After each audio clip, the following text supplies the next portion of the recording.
اللہ نے فرمایا انہم جندم مغرقون، راستہ ایسے رہنے دو، ایز اٹ از رہنے دو، اس لیے کہ ہم ان کو ڈبونے والے ہیں، ڈبو دیے گئے سب۔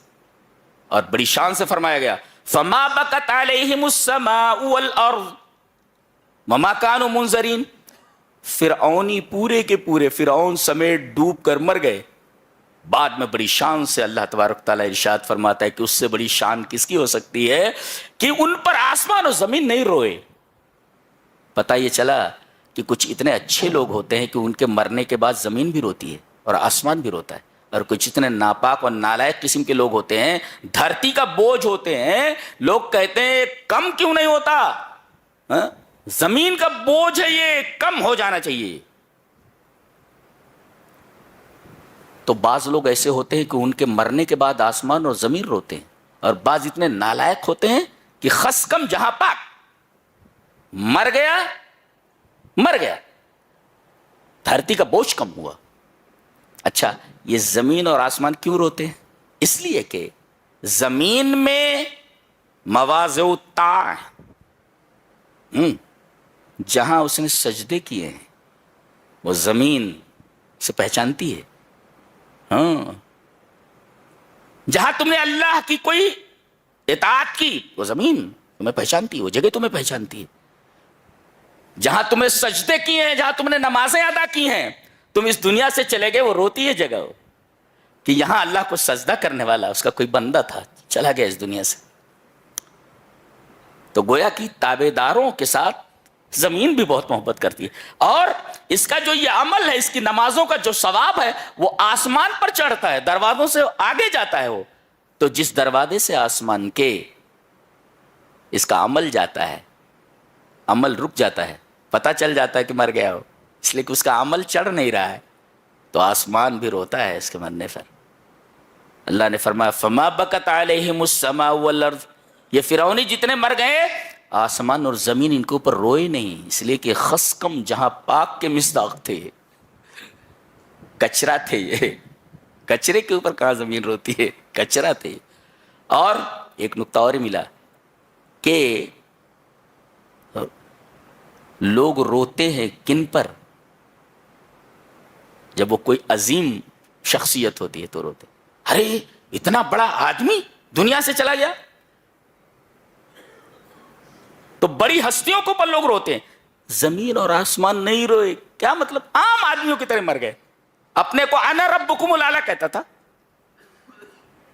برسوں یہ بنی اسرائیل کے اوپر عذاب کی طرح مسلط رہے، اپنے آپ کو بڑا سمجھتے رہے، عام لوگوں کی طرح مر گئے۔ یہ کیا بات ہے، کیا بات ہے۔